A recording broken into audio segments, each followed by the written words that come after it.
Good afternoon. Welcome to Interesting Talks. Today we're going to do a follow-up on codependency and healthy steps we can take to move away from being a codependent person. If you like this video, share it, leave some comments, subscribe to my YouTube channel, and of course, if you know anybody that's in the position of being a codependent person, certainly send it to them. Codependency and healthy steps to alleviate it. First thing you need to do is start being honest with yourself and your partner. Trying to please somebody and deceiving them is a waste of your time, waste of your energy, and basically it's a form of living a lie. Control your negative thinking. When you start to feel negative and you start to feel that everything is wrong, try to give yourself some positive thoughts and try to look for positive solutions to the situation, what you're going through, and look for positive ways to solve those problems. Don't take everything personally. People that have so low self-worth tend to take things a lot more personally than another person who's not so needy or in a position of self-worth. Take breaks from your relationship. It's also important to remember who you are. So that means associating with your friends and family and having healthy friendships outside of your relationship, which allows you to re-establish who you really are. Okay? Consider counseling.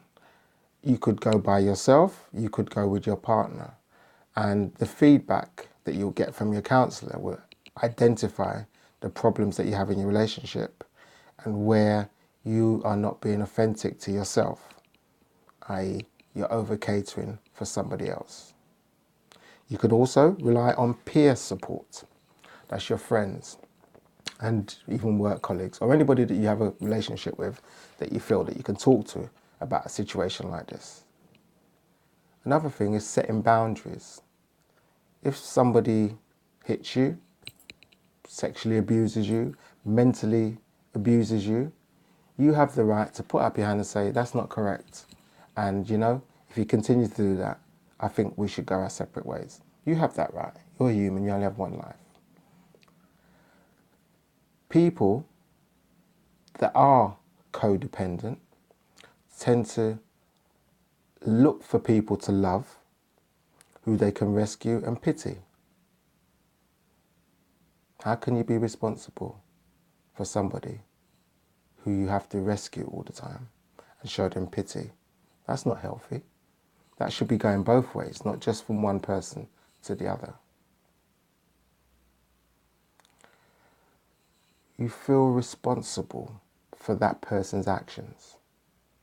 The only person that can be responsible for their actions is the individual themselves. You can't be responsible for anybody else's actions. So be prepared to realize that you cannot do that. Also, a codependent person tends to do a lot more in the relationship, as far as 70% more in a relationship, to keep the relationship going. How long can you keep that up for? Mind you, people do keep up for a lifetime. But don't let that be your plate. Don't let that be your portion. People that are codependent tend to be afraid of being alone or being abandoned. Being alone, as I said in my previous video, is an excellent time for you to actually get to know yourself.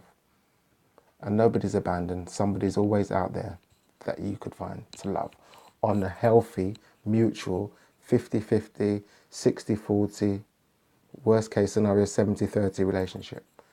But when you're giving 70, 80, 90% all the time, and the other person's giving 10%, and the only reason why you're there is because you're scared of being abandoned, of being alone, guess what?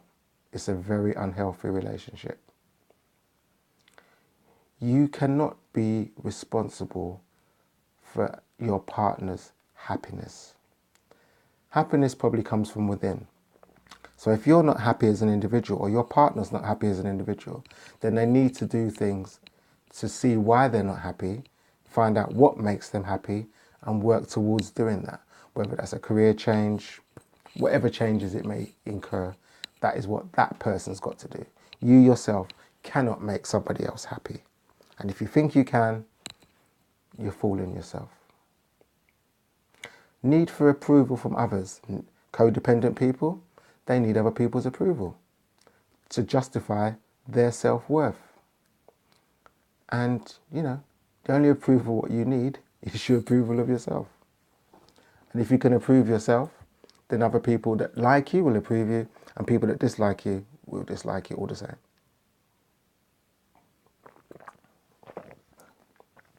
What I find the problem is with people that are a codependent person is they've never ever come across, or in their childhood, they didn't see a good relationship.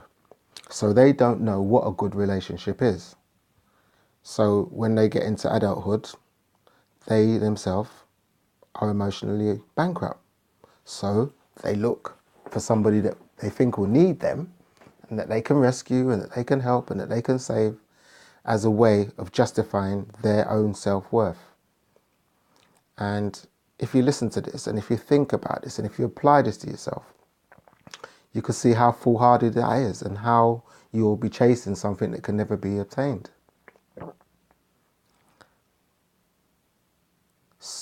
Loving yourself, caring for yourself is not a selfish act. Okay? Loving yourself, caring for yourself is not a selfish act. It is something that majority of healthy people in balanced relationships with balanced awareness of who they are do on a regular basis.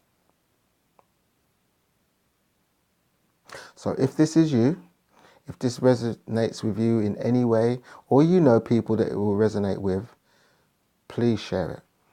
Because there's so many people out there wasting their time, wasting their life, going through the motions and not feeling fulfilled. Living anxious, anxiety-filled lives. So, as normal, stay positive. Like and share this video. Subscribe to my YouTube channel. If you have any comments to make about this video, do it on YouTube, or I'll probably put it on Facebook as well. And till next time, stay safe. Bye for now.